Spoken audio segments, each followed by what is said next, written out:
diangkat menjadi nabi sejak umur 10 tahun, diserahkan ibunya, tinggal bersama Rasulullah. Maka beliau termasuk ashabur riwayah, yaitu sahabat yang paling banyak meriwayatkan hadis dari Nabi Muhammad SAW, karena beliau termasuk ashabus suffah, yaitu sahabat yang tidak pernah berpisah dari Nabi Muhammad SAW. Suatu ketika sedang berbaring Nabi Muhammad di rumahnya Anas bin Malik. Beliau punya ibu namanya Ummu Sulaim. Ketika Rasulullah berbaring di rumahnya, tiba-tiba Rasulullah berkeringat begitu banyak di rumah beliau. Tiba-tiba Ummu Sulaim mengumpulkan keringat Rasulullah dan dimasukkan ke dalam botol. Dan Rasulullah tersentuh kulitnya dengan alat pengumpul keringat itu seperti sendok. Dan Rasulullah terbangun, terjaga dan berkata, "Ya Ummu Sulaim, madza tasna'in?" Apa yang kau lakukan ya Ummu Sulaim? Ya Rasulullah, sawfa naj'alu araqaka atyabuna.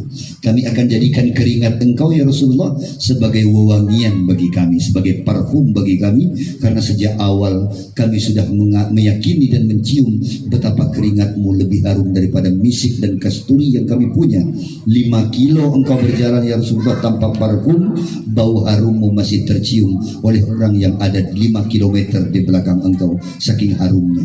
Nah, jadi ini menggambarkan betapa yang Ustaz Norman sampaikan. Karena wewangian tadi saya awali dengan mukaddimah ini. Sesungguhnya ini termasuk di antara athar yang telah dicontohkan oleh sahabat-sahabat Rasulullah untuk kita contoh.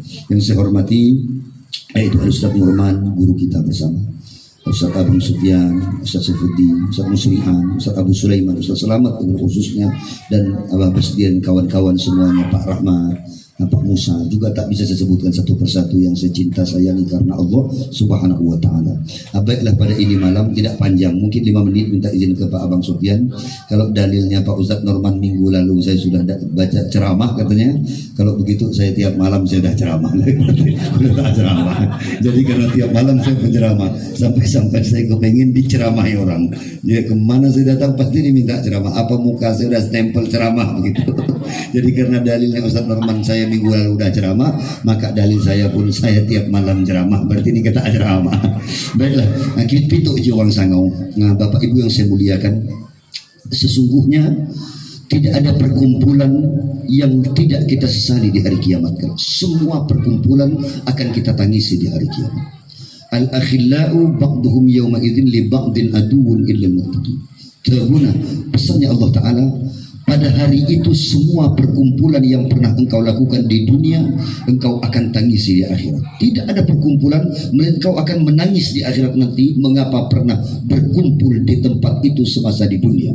Perkumpulan yang mana ya Rasulullah? Al-akhillau ba'duhum li ba'din yawma idzin aduwwun. Seorang sahabat akan berkelahi dengan sahabatnya, seorang teman akan berkelahi dengan temannya. Kita akan saling peso jangan ngutur. Kata orang lihat jalan tiang Jawi ni kok awakmu kok jalan tiang Jawi. Mergo awakmu iku lho, jalan tiang Jawi. Aku sampai lalen kesupen kalau Gusti Allah mergo awakmu iku lho. Kata orang Pontianak, kau itulah yang buat aku lupa teori.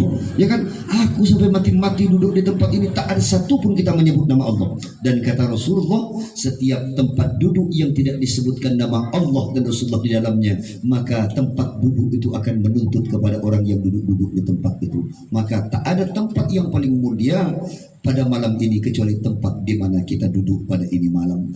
Adapun yang duduk ternyata tidak semua orang berilmu, ini ke sebuah niscayaan. Karena parameter baik di hadapan Allah bukanlah banyaknya ilmu pengetahuan, tetapi ilmu pengetahuan yang diamalkan. Karena sesungguhnya al-ilmu bila amal kasyajari bila samar. Orang yang berilmu untuk puluhan tahun, puluhan tahun, tapi dia tidak amalkan, tak cocok dia punya perangai dengan dia punya pengetahuan. Kasyajari bila samar, seperti pohon yang tidak berbuah. Sementara bagaimana dengan orang yang punya ilmu sekadar cuman pas-pasan, tetapi dia mampu amalkan. Semoga ilmu itu yahdi bi'ina salam, dengan ilmu yang sekadarnya itu kemudian Allah menuntun ia kepada keselamatan. Amin Allahumma amin. Nah, Bapak Ibu yang dimuliakan Allah, saya menutup ini pesan sebenarnya untuk saya pribadi. Sebenarnya betapa indahnya selawat yang kita baca pada ini malam. Alhamdulillah ini rahmat Allah turun, karena juga acara di rumah Pak Rahmat pas turun pula. Ya kan, alhamdulillah ya ya kan. Karena kata Rasulullah ketika hujan turun maka acunglah tanganmu ke atas karena pintu langit pada saat itu sedang dibuka oleh Allah Subhanahu wa taala. Jadi kalau ada lelaki yang pengen nak doa istri atau tengah hujan doa lah bini dari banyak-banyak tuh. Begitu pun dengan perempuan ibu-ibu ada di dalam hujan neni apa kan. Ya kan. Jadi bisa didoakan bapak ini malam tuh. Jadi bapak ibu yang saya muliakan, kita doakan yang pertama begini, Bapak. Apa keutamaan salawat yang kita baca itu? Sesungguhnya ma yazidul khair bimunsyidati, tidaklah bertambah mulia engkau ya Rasulullah hanya karena nasyid-nasyid yang aku tembangkan. Kata para habaib, para ulama, bukanlah engkau bertambah mulia karena banyaknya kumpulan simtut turur habsyi, diaul lami ataupun al-barzanji yang disusun oleh ulama-ulama atau manakib-manakib tentang Rasulullah. Bukanlah engkau menjadi mulia karena pujian-pujian kami, tetapi sesungguhnya pujian kami menjadi mulia karena membawa nama engkau ya Sayyidul Mursalin. Sekali lagi, bukanlah karena kami memuji engkau lalu engkau menjadi mulia, bukan ya Rasulullah. Engkau dipuji ataupun tidak, engkau sungguh lebih mulia kata para ulama. Tetapi sesungguhnya nasyid-nasyid yang kami baca, manakib-manakib yang kami baca, kisah-kisah yang kami tembangkan itu menjadi mulia ketika disebutkan nama engkau di dalamnya. Sebenarnya yang kami baca itu, ucapan yang kami sebut itu ucapan biasa saja, tapi karena menyebut nama Allah dan asma'mu ya Rasulullah, maka menjadi mulia ucapan itu. Jadi kullu ma yata'allaqu bil ilmi syarif syarifun indallah. Yang membuat kita mulia bukan Allah yang menjadi mulia karena kita muliakan, tetapi karena kita menyebut nama Allah maka kemuliaan itu menempel kepada kita. Inilah keistimewaan Allah, Rasulullah dan ajaran-ajarannya. Maka mengakhiri pesan ini saya hanya berpesan istiqomahlah dalam bermajlis. Saya takut ini hujan karena Pak Musa duduk di situ nanti basah pula kan. Basah enggak Pak Musa itu enggak? Oh enggak, alhamdulillah. Berarti kalau enggak basah kena hujan boleh diturunkan ilmu itu kan. Pak Kiai yang sangat saya muliakan, baiklah saya tak panjang lebar. Kemudian apa keistimewaan salawat ini? Tidak ada amalan. Kalau Bapak pergi sempat ke Darussalam yaitu Martapura, kita pernah punya wali kutub kata Habib Lutfi bin Yahya Pekalongan, bahkan Al-Habib Umar, ulama-ulama Karim Yaman Hadramaut yang dikabarkan sebagai Biladul Aulia, sebagai negerinya para wali, yaitu sampai-sampai kalau Habib Umar pergi ke pasar, Habib Umar mencium tiap tangan-tangan orang yang berjualan di pasar Tarim Hadramaut. Itu kebiasaan Habib Umar bin Salim bin Aqil. Jadi kalau pergi ke pasar, beliau datang ke orang yang jualan itu dicium tangannya oleh Habib Umar. Kenapa? Karena tidak boleh berdagang di pasar Tarim Hadramaut kecuali orang yang telah hafal Fathul Mu'in dan Fathul Wahab. Jadi tidak boleh berdagang sampai orang tuanya memastikan nanti kalau engkau sudah hafal Fathul Mu'in dan Fathul Wahab baru boleh jadi pedagang. Kenapa? Khawatir karena seburuk-buruk tempat adalah aswaquha, pasar-pasarnya. Sehingga kalau pasarnya dipegang orang yang tidak memahami Fathul Mu'in dan Fathul Wahab, maka pasar itu akan menjadi tempat yang paling buruk. Dan Yaman punya kebiasaan orang boleh dagang di pasar kalau Fathul Mu'in sudah di luar kepalanya. Kalau di pasar Senggol kan juga keluar kepala semua, ya kan? Tapi pas tak tahu sekali. Jadi Bapak Ibu yang saya muliakan, itu saking alimnya orang-orang di pasarnya Yaman itu, kalau kata hadis orang paling buruk orang-orang di pasar. Tetapi ulama-ulama Yaman sudah menjadi tradisi azhar para anbiya bahwa pasar-pasar Yaman itu diisi oleh para wali. Jadi duduk, mereka tidak menawarkan dagangannya, duduk hanya berwirid. Jadi sepanjang duduk di pasar itu hanya ratusan sholawat, ribuan wirid yang mereka baca. Kalau kita kan enggak, dalam tempat wirid kita sempat bergurau-gurau. Dalam masjid sempat kita berkata-kata kata orang Sangau, berkuti-kuti apa itu. Tapi kan apa yang ke pasar tempat berkuti mana? Tapi apa? Jadi ini gambaran betapa hebatnya. Apa hebatnya Yaman itu Kiai? Kalau kita salawat ini kan semuanya dari ulama-ulama Hadrami. Kalau Bapak baca berjanji dari Hadrami, ya kan? Dari Mesir dari Hadrami. Apa istimewanya? Simtun turun ulama-ulama Hadramaut, ya kan? Kata Rasulullah suatu ketika datang orang-orang Yaman di zaman Rasulullah. Rasulullah lalu berkata, ya ashabi ja'ukum ashabul Yaman. Hei sahabatku, itu orang Yaman sedang datang. Wahum awwalu may yabda'ukum bil musafahah. Orang Yaman itu orang yang paling pertama kalau bertemu suka berjabatan tangan dan tidak lepas sebelum mereka selesai. Kata Rasulullah, Inilah contoh yang baik untuk diikuti oleh para sahabat. Bayangkan Rasulullah menjadikan jabatan tangan sebagai sunnah dan dimulai oleh penduduk Yaman pertama kali. Ini sebabnya Yaman, hebatnya Yaman. Yang kedua, Rasulullah mengabarkan al-imanul Yaman. Kata Imam Bukhari, aku bingung. Semua ulama hadis An-Nasa'i, Abu Dawud, ikan Turmudi, semuanya bingung. Apa yang dimaksud al-iman Yaman, al-imanu Yaman, al-iman Yaman. Iman itu Yaman, iman itu Yaman, iman itu Yaman. Sampai baru kami memahami bahwa ashabul Yaman, orang-orang Yaman aliyanun nasi qalban. Sesungguhnya orang Yaman itu orang yang paling lunak hatinya. Maka nasyid itu umumnya dinasibkan oleh ulama-ulama dari Hadramaut. Nah, apa yang ingin saya sampaikan, Bapak Ibu yang sangat saya muliakan, saya membaca satu kisah dari Sayyid Muhammad bin Alawi bin Abbas bin Alawi al-Maliki al-Asani.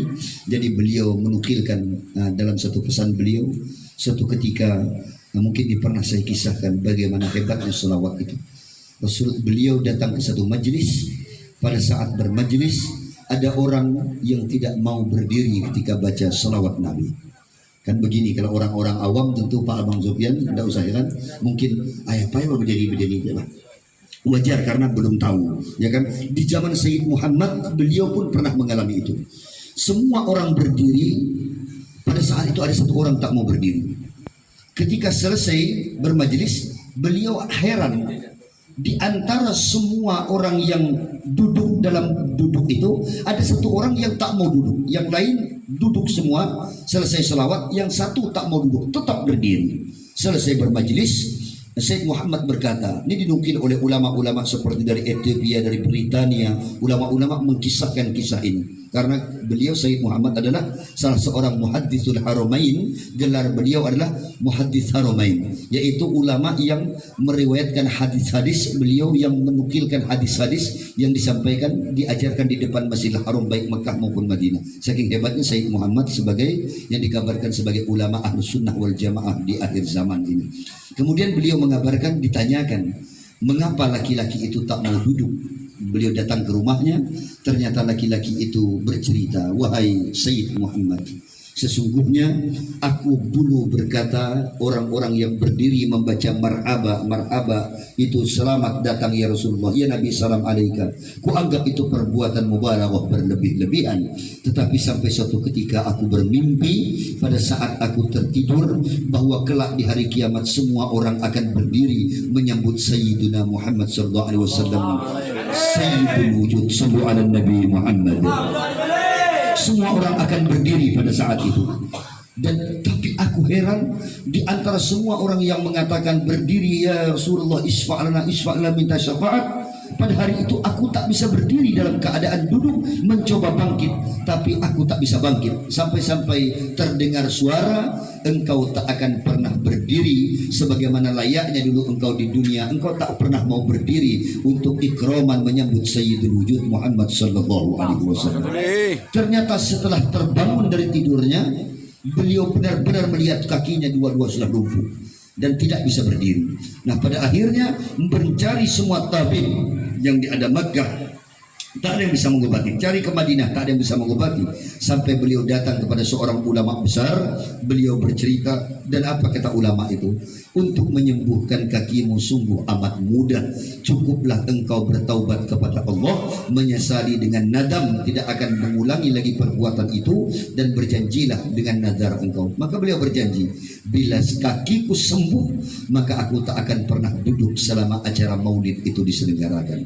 Dan benar saja, tertidur setelah bernazar seperti itu, ternyata dalam mimpinya kiamat lagi-lagi terjadi, dan ia melihat semua orang berdiri. Dan pada saat itu ia pun mencoba bangkit berdiri, dan tiba-tiba Rasulullah menoleh kepadanya, bangkitlah engkau wahai pemuda. Aku pun berdiri, aku berkata aku tak bisa berdiri. Berdirilah. Berdiri, ternyata dua kakiku telah sembuh, kata beliau. Dan ternyata aku terjaga dari mimpiku. Bukan main senangnya dalam mimpiku karena bisa berdiri, ternyata bangun tidur kedua kakiku benar-benar telah disembuhkan oleh Allah Subhanahu wa taala.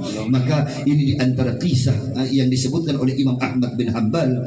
Lau, kata beliau, seandainya lau ala an aqussu ala qissatil awliya, seandainya aku boleh berkisah tentang kisahnya para wali-wali kekasih Allah, la ahabbu ilayya, itu lebih aku cintai daripada membahas fikih tentang khilafiyah di kalangan ulama. Jadi kata Imam Maliki berkata begitu, andai aku disuruh berkisah tentang kisahnya para wali, para kekasih Allah, jauh lebih aku cintai daripada membahas ilmu-ilmu tentang fikih. Sedangkan ilmu para wali itu mengajarkan cinta kepada Rasulullah, mengajarkan takut kepada Allah. Sedangkan orang yang memahami fikih hanya sibuk dengan perdebatan mereka, tetapi cinta kepada Allah dan Rasulullah pasti langsung berbalas, baik ia berilmu ataupun tidak berilmu. Mungkin yang datang tak semua tahu apa yang dibaca tadi. Mungkin sedikit sekali yang kita mengerti apa yang kita baca, kecuali para ustaz yang berilmu, ya kan? Tapi tidak penting memahami atau tidak. Ketika cinta sudah kita sampaikan kepada Allah, kata Rasulullah, Ustaz Sulaiman sering menyampaikan dan disampaikan oleh Habib Muhammad Al-Gadri, itu wakil daripada Dalwa, Habib Zain dan Habib Segaf Baharun dari Darul Dawah Dakwah. Kemarin, kullul amal baina radd wal qabul, setiap amal itu antara ditolak dan diterima, illa shalah, kecuali salawat kepada Nabi Muhammad sallallahu alaihi wasallam. Dan salawat ini sebenarnya ada pada semua thariqah, baik Naqsyabandiyah yang dibawa oleh Syekh Khotib Asy-Syambasi, guru daripada Syekhuna Khalil Bangkalan, ya kan, maupun thariqat Tijaniyah, Idrisiyah, Alawiyah, ya kan, Qadiriyah, Naqsyabandiyah dan sebagainya, semuanya mengajarkan salawat kepada kita. Walaupun salawatnya nanti beragam-ragam adanya, tapi salawat itu tidak pernah diperselisihkan di kalangan para ulama. Sampai Muhammadiyah saja, kalau jujur mereka berkata, aku lebih senang orang berkumpul-kumpul membaca salawat, kata orang Muhammadiyah, itu lebih manfaat daripada nonton televisi. Itu orang Muhammadiyah yang tak mau kumpul-kumpul baca pukulan-pukulan dan sebagainya, baca rotib dan sebagainya. Tapi logika mereka itu jauh lebih baik daripada main HP, nonton bola, daripada duduk di depan televisi berjam-jam atau berjalan ke pasar. Tentu ini jauh lebih baik. Itu baru pakai dalil akal. Bagaimana lagi dalam penilaian Allah dan Rasulullah SAW. Semoga Allah memberikan pertemuan ini walaupun singkat jadi manfaat, dan semoga Allah mengumpulkan kita bukan hanya dunia tapi di akhirat. Amin Allahumma amin. Nah, terima kasih kepada Ustaz Saifuddin, juga kepada Tarbiyatul Iman. Semoga Allah Subhanahu wa taala memberikan keistiqomahan walaupun 10-20 orang. Yang terpenting Rasulullah mengakui kita. Banyak tapi Nabi tak akui kita untuk apa? Ya kan? Ramai yang datang itu ramai, tapi Nabi tidak mengakuinya. Nonton bola itu ribuan orang datang, ya kan? Kalau udah artis ini saya lihat pajang-pajang itu datang ribuan orang datang ke lapangan bola, tapi Allah dan Rasulullah tak mau menoleh ke tempat itu. Tapi biar cuma 10-20 orang, Nabi menoleh kita, Nabi menyapa kita, memberi kita minum dari telaganya di hari kiamat. Hauduka safil mubarrad wirduna yaman nusyuri. Andai kita mengerti itu, hauduka safil mubarrad ya Rasulullah, telagamu hauduka safi, sangat bening ya Rasulullah, mubarrad, akan menyejukkan kami di hari kiamat, ya kan? Wirduna yauman nusyur, yang akan menyejukkan kami di hari kami akan dikumpulkan di hari kiamat. Tak ada yang bisa menghilangkan dahaga dan panas ketika kami kecuali telaga daripada telagamu ya Rasulullah. Ini kalau kita mengerti satu di antara sekian bait yang istimewa. Belum lagi bait-bait yang Ustaz Saifuddin baca tadi, doanya, ya Allah, kalau Bapak ngerti itu, mintanya bukan main-main, ya kan? Khairul maq'ad, ya Allah, dudukkan aku di samping orang yang paling baik punya tempat duduk di akhirat kelak. Bayangkan minta duduk di samping Nabi. Bahkan kata Rasulullah, aku dengan orang yang suka bersolawat begini, bahunya akan saling gesek di hari kiamat kelak, bersenggol-senggol. Semasuk surganya bersenggol-senggol dengan Nabi Muhammad. Bayangkan gambaran apa? Gambaran saking dekatnya kita berlomba-lomba dengan Nabi Muhammad di akhirat masuk surga pula. Bayangkan bersenggol-senggol dengan Nabi. Coba antum bersenggol dengan Paul Sadi, dah akhirlah Paul Sadi nak bersenggol dengan dia. Udah dipelapah kena segala Pol PP kan tidak. Jadinya gambaran pula. Semoga Allah berikan istiqomah, karena istiqomah itu pilihan Allah. Amin Allahumma amin. Pak Abang Sufyan kula musan dengan diri untuk keluarga kula semua diri. Oh sabar, nama diri berjuang tu ada orang apa ya baju dibaca biasa tapi bacanya. Kalau nak jadi kiai, oh dia ambulan abang termonan. Kalau ada diuji mana jadi kiai. Kok dah banyak orang Udah mengamai dia kiai juga tidak lama. Tapi kalau nyamulu sama tak tahu jadi kiai jadi bupati tahu. Akhirnya hanya ini yang benar dari Allah. Wallahu a'lam bishawab. Bila salah saya mohon maaf yang sebesar-besarnya. Akhirul kalam ihdinas siratal mustaqim. Assalamualaikum warahmatullahi wabarakatuh.